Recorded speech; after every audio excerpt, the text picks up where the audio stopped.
The mamunyina akwaba bio ya seshia and now so me no ba check another simple recipe for shop and save so inti akonwa na e wasa woje na original de me wono me de hihya so ma inti enade am no ba be so akọ shopping na akonya kokọ fofofo no wato so na busa ho se kokọ no me den kwa no maye na me subscriber baako Efrem no say original me ntokoko na eda yemre inti no minim ne meye poku ya na de video we say e come out say o have na so atwa original sa afie ubetumi save kokwa kosi next year u freezer eya aduma nko ade oni ha so inti akonwa na wasa wogina sane wo beye wo kokko ahye wo freezer na de bia wo pe kokko abenye bi edi wo fie no wo ye bi nsi wo abenye bi di edi na me fenche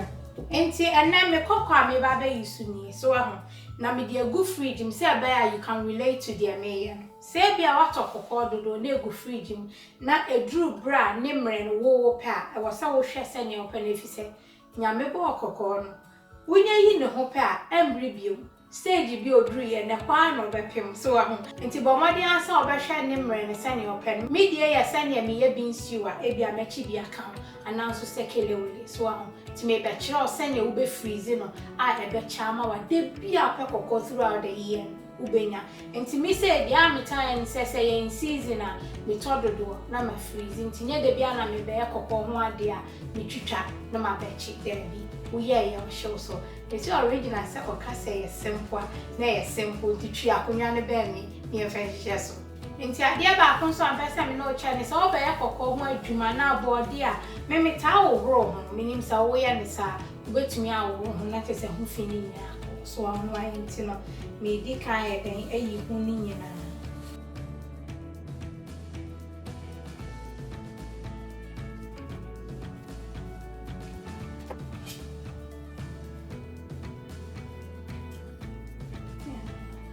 and say why you worry no what you trying to send your penny bia so ti no me try no nye meche no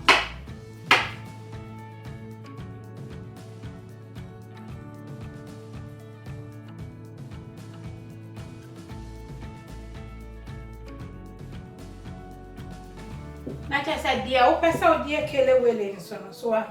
na no so atwitwa no shape a wo pe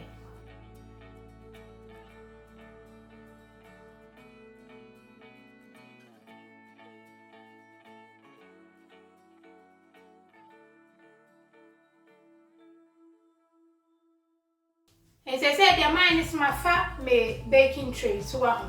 but more dia say unfenshe robem and show freezer say ya we ne sadia obechi ebe basa so nchofa o baking tray na no afa parchment paper so na say foil na dia tum ente say dia machine ni ana mikelewele die ni na dia ma agro no kra san ye easy ka ho ye hwe original kelewele spice blend die na si heyo me adwuma me ye mbre so ti no na do kokko no atu train so hihye guso brown mako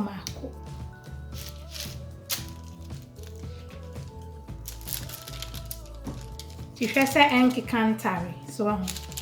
say bia be ni say esa we a enyi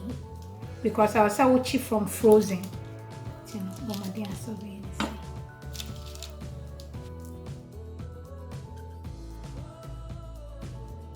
we ya dem di be kelewele a me be freeze ti me de spice blend ni bi ya de gugu so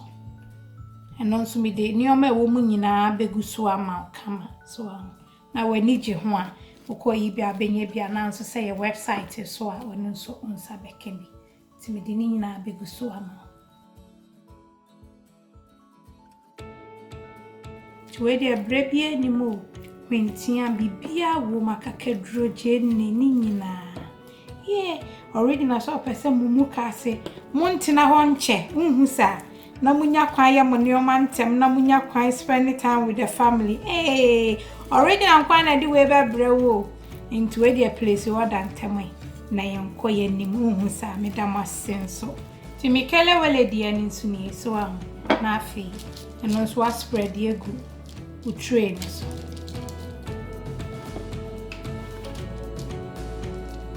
Ti bomadi ase enti tare so ne bia benya layer baako.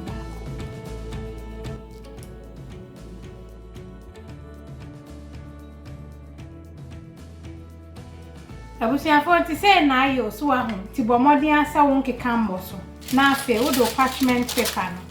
wo de bi atoso so ahu umpeso di ko che freezer no a bit dry out. Here the area na afi wo de clean film afaso se be ya enye dry with freezer. Esa wonya ne dindin bebre so nya ne too tight. Into one say na aye simple. You go freeze it, na fi e din come at yaso.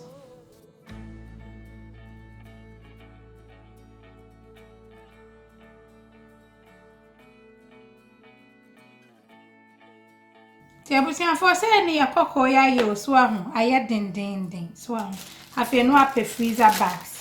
na wo yi ni nyina na de agum to ye ni say ni dia entetare so ti mi yi ni nyina na fi e din come.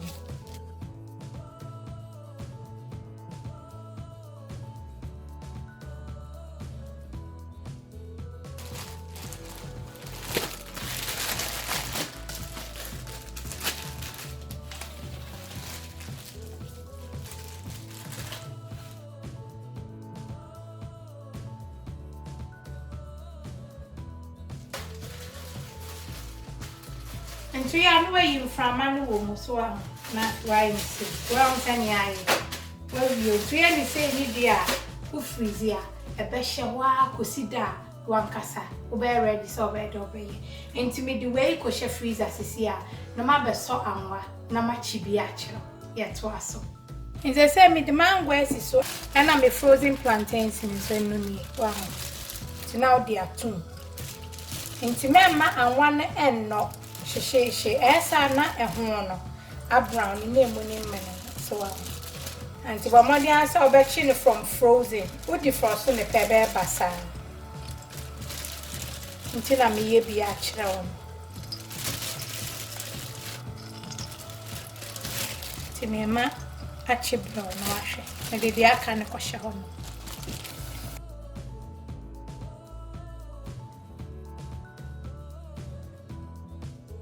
And they say me KELEWELE dia na bi nsu nie so aho na de jara on sama me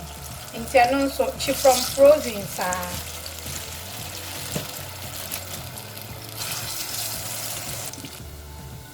si say ni KELEWELE nsu hwesa ne aye kama ti mi na fi edin komo abusiafo hwe frozen plantains and I heard you kokwa aye freeze eni bo abehwe adi bedi beans ni ade na we nso hwe KELEWELE na kama yi hwe put crispy so inti no bomodi asa obe ni sa abusiafo won say recipe a me kire simple so inti say die ukodwom na akonya kokwa na watobi so na waye nsenya mi na nyame adom nso a kokwa abre abro so no me de nioma betumi di aye eno so ebeba so se ebeya menu nyina ye betumi ahwe ye busuya kama ni ye service kan so ama de dida ye nimu aye pese ye nyame aye adom am ye tumi di aye nti ene de me di ja on say do what you love and love what you do we dem nchire mu otwi wankasa chire mu mame na bomadi ase unsubscribe ya be subscribe na do notification bell on better so if you said you did so ban we no abusia for be ka ho asem ache bebre ni wona fufu nyina I love you, God bless. Mwah.